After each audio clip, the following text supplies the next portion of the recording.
नमस्कार, स्वागत है आपका मार्केट टाइम्स टीवी पर।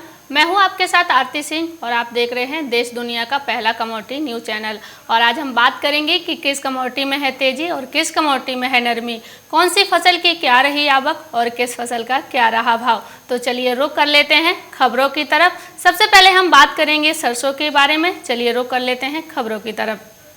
जैसे जैसे तापमान बढ़ रहा है वैसे वैसे अब मंडियों में खरीद की तैयारियां जोर शोर से शुरू हो गई हैं। प्रदेश सरकार की ओर से दावा किया गया है कि गेहूं, सरसों, दलहन और सूरजमुखी की फसल को सरकार न्यूनतम समर्थन मूल्य पर खरीद करेगी। किसानों की उपज खरीदी जाने के 48 घंटे के बाद भुगतान होगा। वहीं दूसरी ओर मंडी के जानकारों का कहना है कि झज्जर अनाज मंडी में आमतौर पर सरसों और गेहूं की फसल आती है। दिल्ली बॉर्डर पर किसान बैठे होने के कारण दिल्ली की उपज इस बार दिल्ली एनसीआर की हरियाणा मंडियों में आने की उम्मीद कुछ कम दिख रही है। वहीं किसानों की नजर सरसों की ओपन मार्केट पर लगी हुई है। ओपन मार्केट में सरसों का भाव न्यूनतम समर्थन मूल्य 8650 से 100 रुपए अधिक चल रहा है। ऐसे में किसान मंडी में उपज बेचने की बजाय बाहर व्यापारियों को देना पसंद करेंगे। पिछले वर्ष सरसों का न्यूनतम समर्थन मूल्य 4425 रुपए निर्धारित किया गया था, जिसको इस वर्ष बढ़ाकर 4650 रुपए रखा गया है। पिछले वर्ष गेहूं का न्यूनतम समर्थन मूल्य 1925 रुपए था, जो इस बार 1975 रुपए है। विभागीय अधिकारियों ने किसानों से अपील की है कि वे अपनी फसल का पंजीकरण मेरी फसल मेरा ब्यौरा पोर्टल पर रजिस्ट्रेशन कराएं। रजिस्ट्रेशन को अपने किसानों का दाना खरीदा जाएगा। किसान आंदोलन के बीच सरकार भी खरीद कार्य को लेकर पूरी तरह से कमर कस चुकी है। इस मामले में किसी भी रूप से ढलाई बरतने से मूड में नहीं है। इतना ही नहीं, जैसे ही आढ़ती किसान का जो फार्म काटेगा उसके 48 घंटे के अंदर किसानों की फसलों का भुगतान उनके खातों में किया जाएगा। वहीं आगे बात करें सरसों की नई आवक की, तो लालसोट और मंडावरी कृषि उपज मंडियों में सरसों की 2-3 माह की कारोबारी सुस्ती के बाद नई सरसों की आवक के चलते रौनक लौट आई है। दोनों मंडियों में सरसों की आवक गति पकड़ने लगी है। आढ़तियों की दुकानों के आगे सरसों के ढेर नजर आने लगे हैं। लालसोट मंडी में जहां नई सरसों की आवक 2000 कट्टे तक हो गई है, तो मंडावर मंडी में प्रतिदिन करीब 3500 कट्टों की आवक हो रही है। फिलहाल ग्रामीण इलाकों में अगेती सरसों की कटाई का काम जारी है। अनुमान है कि आने वाले दिनों में भी इसी तरह मौसम साफ रहा और धूप खिलती रही तो एक पखवाड़े बाद दोनों मंडियों में नई सरसों की आवक 15000 कट्टों तक की पहुंच सकती है। दोनों मंडियों में आढ़तियों की दुकानों पर सुबह से ही किसान अपने वाहन से सरसों लेकर पहुंच रहे हैं। फिलहाल कुछ नमी के चलते किसान सरसों को कट्टों या बोरों में भरने के बजाय सीधे ही ट्राली या जुगाड़ में भरकर मंडी ला रहे हैं और मंडियों में भी खुले ही ढेरियां लगाई जा रही हैं, जिससे सरसों की नमी थोड़ी कम हो सके। फिलहाल नई सरसों में 10% तक की नमी होने के बाद भी इस बार किसानों को गत वर्ष के मुकाबले 1.5 गुना अधिक दाम मिल रहे हैं। अच्छे दाम मिलते देख मंडियों में आने वाले किसान भी खुश नजर आ रहे हैं। इस वर्ष सीजन की शुरुआत के साथ ही बड़े खरीदारों की डिमांड आना शुरू हो गई है, जिसके चलते किसानों को दाम भी बेहतर मिल रहे हैं। उन्होंने बताया कि गत वर्ष सीजन की शुरुआत में किसानों को नई सरसों के दाम 3400 से 3850 रुपए प्रति क्विंटल के हिसाब से मिल रहे थे। इस बार मंडियों में नई सरसों के दाम किसानों को 5200 से लेकर 5800 रुपए प्रति क्विंटल की दर से मिल रहे हैं। ये तो हमने आपको बात करी सरसों की। अब चलिए आगे बढ़ते हैं और खबर का रुख कर लेते हैं अगली खबर की तरफ, जो गेहूं की है। चलिए नजर डाल लेते हैं खबर पर। 22 मार्च से न्यूनतम समर्थन मूल्य एमएसपी पर गेहूं की खरीदी शुरू की जाएगी। इसके पहले मुख्यमंत्री शिवराज सिंह चौहान का बड़ा बयान सामने आया है। मुख्यमंत्री ने कहा कि मध्य प्रदेश में उपार्जन केंद्रों पर गेहूं खरीदी का कार्य मार्च माह से शुरू किया जाएगा।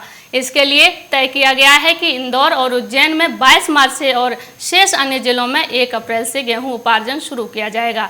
सीएम शिवराज सिंह ने कहा कि किसानों की सहूलियत के लिए इस बार भी ई उपार्जन पोर्टल पर पंजीयन की व्यवस्था की गई है। पोर्टल पर अभी तक 21 लाख से अधिक किसानों ने पंजीयन करवाया है। पंजीयन का कार्य प्रदेश के 3518 केंद्रों पर किया गया है। वहीं दावा करते हुए कहा कि इस बार मध्य प्रदेश के किसानों की मेहनत रंग लाएगी और गेहूं उपार्जन में प्रदेश अव्वल होगा। इस वर्ष लगभग 1 करोड़ 25 लाख मीट्रिक टन गेहूं और 20 लाख मीट्रिक टन दलहन एवं तिलहन उपार्जन का अनुमान है। इसके लिए राज्य सरकार किसानों की हर संभव मदद कर रही है। इसके लिए पुख्ता इंतजाम किए जा चुके हैं, जिससे किसानों को अपनी उपज का विक्रय करने में कठिनाई का सामना न करना पड़े। मुख्यमंत्री चौहान ने कहा कि उपार्जन व्यवस्थाओं में यह प्रयास भी किया जा गया है कि कोई भी किसान पंजीयन से वंचित न रहे। इस वर्ष भी प्रदेश के 45 खरीदी केंद्रों पर गेहूं उपार्जन का कार्य किया जा रहा है। कार्य में स्व सहायता समूहों, एपीओ और एफसी को भी शामिल किया गया है। एमएसपी पर गेहूं की खरीदी के साथ उसके भंडारण और परिवहन की पुख्ता व्यवस्थाएं की जा रही हैं। कोरोना काल में प्रदेश के इतिहास में समर्थन मूल्य पर हुई रिकॉर्ड खरीदी में सरकार द्वारा की गई चाक चौबंद व्यवस्थाओं ने भी उत्प्रेरक की भूमिका निभाई। मुख्यमंत्री चौहान ने कहा, आत्मनिर्भर मध्य प्रदेश के निर्माण में कृषि क्षेत्र की अहम भूमिका है। कृषि क्षेत्र में आत्मनिर्भरता के लिए प्रदेश के किसानों के हित में खेती को लाभ का धंधा बनाने और किसानों की आय को दोगुना करने के लिए अनेक नवाचार किए गए हैं। राज्य सरकार लगातार प्रयास कर रही है कि कृषि का उत्पादन बढ़े, उत्पादन की लागत कम हो और किसानों को अधिक से अधिक लाभ मिले। प्राकृतिक आपदा के दौरान किसानों की फसलों को होने वाले नुकसान की पर्याप्त क्षतिपूर्ति हो सके, इसके लिए प्रावधानों में संशोधन भी किया गया है। मुख्यमंत्री चौहान ने कहा कि किसानों को समय पर खाद बीज की उपलब्धता सुनिश्चित कराते हुए सिंचाई के लिए पानी और बिजली की व्यवस्थाएं की गई हैं। कोरोना काल में जब सभी गतिविधियां बंद हो रही थी, उस समय विभिन्न योजनाओं में ग्रामीण क्षेत्रों में व्यापक रूप से जल संरचनाओं का निर्माण करवाया गया। इससे जहां एक ओर स्थानीय लोगों को कोरोना काल में रोजगार मिला, वहीं दूसरी ओर भूजल स्तर में बढ़ोतरी होने से किसानों को सिंचाई के लिए पानी की सहज उपलब्धता भी सुनिश्चित हुई।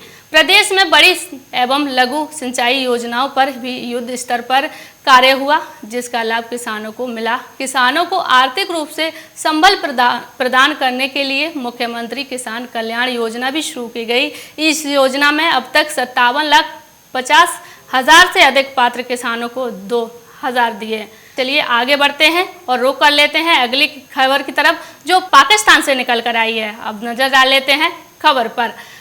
भारत पाकिस्तान के बीच परयुद्ध विराम पर समझौते के बाद द्विपक्षीय व्यापार एक बार फिर से पनपने लगा है। खबर है कि द्विपक्षीय व्यापार संबंधों में छूट की संभावनाओं के साथ पाकिस्तान लैंड रूट के जरिए भारत से कपास आयात की अनुमति की तैयारी कर रहा है। प्रधानमंत्री के सलाहकार अब्दुल रजाक दाऊद इस पर फैसला ले सकते हैं कि अगले सप्ताह से भारत से कपास और धागे का आयात करना है। रिपोर्ट में कहा गया कि कपास की कमी का मुद्दा पहले ही प्रधानमंत्री इमरान खान के संज्ञान में लाया जा चुका है। खान के पास वाणिज्य मंत्रालय का भी प्रभार है। सूत्रों ने बताया कि एक बार फैसला होने के बाद मंत्रिमंडल की आर्थिक संयोजन समिति के समक्ष औपचारिक आदेश रखा जाएगा। सूत्रों ने बताया कि इस बारे में आंतरिक चर्चा हो चुकी है, लेकिन अंतिम फैसला प्रधानमंत्री की अनुमति के बाद लिया जाएगा। पाकिस्तान ने भारत से कपास आयात की अनुमति देने पर विचार कर रहा है। दोनों देशों के बीच व्यापार संबंध पाकिस्तान में उत्पादन की लागत से कम करने और निरंतर खाद्य आपूर्ति सुनिश्चित करने में मदद कर सकते हैं। जैसा कि हमने आपको बताया कि पाकिस्तान लैंड रूट के जरिए भारत से कपास आयात की अनुमति की तैयारी कर रहा है। चलिए अब आगे बढ़ते हैं और रुख कर लेते हैं अगली खबर की तरफ, जो अनाज निर्यात की है। चलिए नजर डाल लेते हैं खबर की तरफ कि आखिर पूरी खबर क्या है। भारतीय अर्थव्यवस्था की रीढ़ कृषि के लिए कोरोना की आपदा अब अवसर में बदल रही है। कृषि उत्पादन में इजाफा होने के साथ साथ विदेश व्यापार में भी इसकी हिस्सेदारी बढ़ने से किसानों को उनकी फसलों का बेहतर दाम मिलने की उम्मीद जगी है, क्योंकि अंतर्राष्ट्रीय बाजार में चावल, चीनी, गेहूं, मक्का समेत तमाम कृषि उत्पादों के दाम में बेतहाशा बढ़ोतरी हुई है। वैश्विक बाजार में कृषि उत्पादों के दाम बढ़ने से भारत के निर्यात भी इजाफा हो रहा है। अंतर्राष्ट्रीय बाजार में गेहूं का भाव बढ़ने और भारत में उत्पादन में बढ़ोतरी से दाम पर दबाव से निर्यात की संभावना बढ़ गई है। जानकार बताते हैं कि भारत चावल का परंपरागत निर्यातक है, लेकिन 6 साल बाद वैश्विक बाजार में गेहूं के अपने सरप्लस स्टॉक को खपाने का भी मौका है।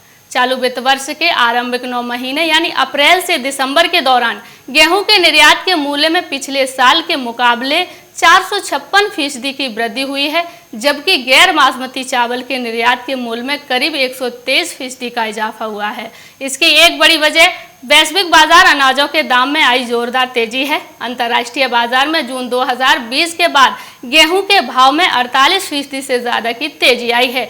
वहीं मक्के का भाव अप्रैल 2020 के बाद 91% से ज्यादा उछला है। वैश्विक बाजार में मोटे चावल की बात करें तो इसका भाव 110% से ज्यादा उछल गया है। ये तो हमने आपको बताया कि अनाज निर्यात के बारे में। अब चलिए आगे बढ़ते हैं और रुख कर लेते हैं अगली खबर की तरफ, जो अंत्योदय कार्ड धारकों से जुड़ी है। अब नजर डाल लेते हैं खबर की तरफ।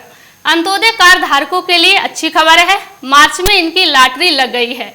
पहली बार पूर्ति विभाग इन उपभोक्ताओं को एक साथ 6 सामान बांटने जा रहा है।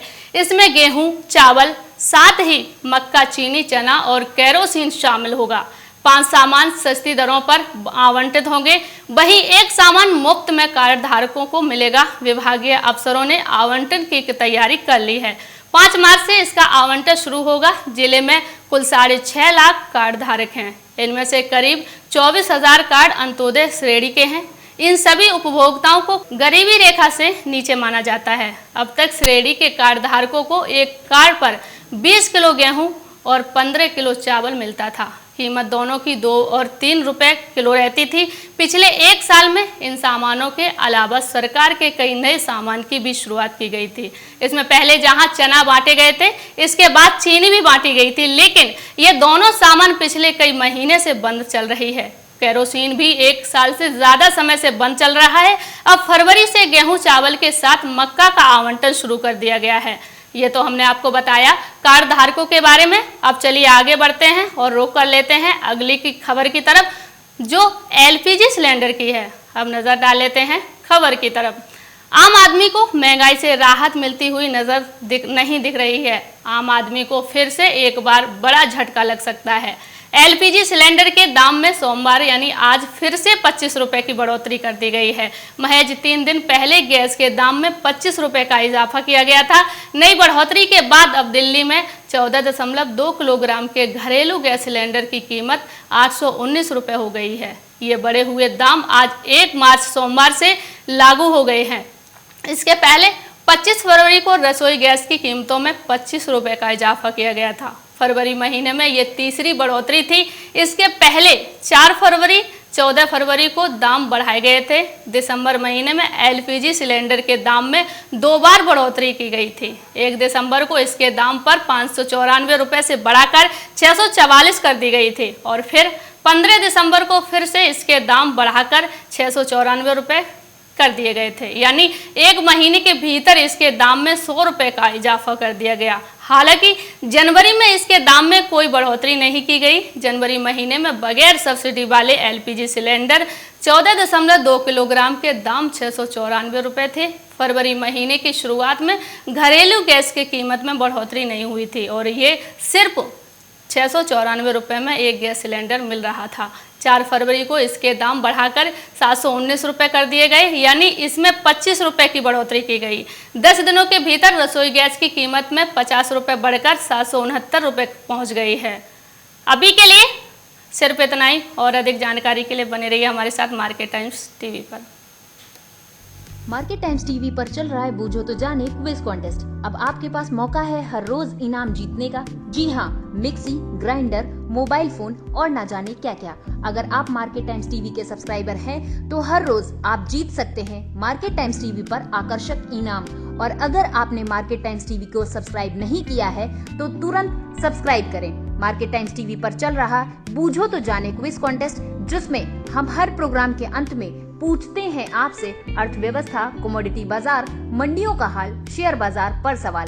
सही जवाब देने वालों में से विजेता को लकी ड्रॉ के द्वारा चुना जाता है और उस विजेता को मिलता है मार्केट टाइम्स टीवी की तरफ से पुरस्कार। बस आपको सवाल का जवाब देने से पहले मार्केट टाइम्स टीवी को भी सब्सक्राइब करना है। आज का सवाल है, भारत में प्राकृतिक रबड़ का उत्पादन सबसे अधिक किस राज्य में होता है? आपके ऑप्शंस है option A Kerala, option B Karnataka, option C Tamil Nadu, option D Andhra प्रदेश।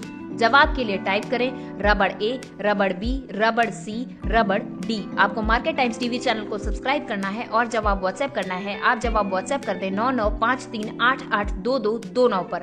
आप में से लकी विजेता जीत सकता है वेल नोज ट्रिमर।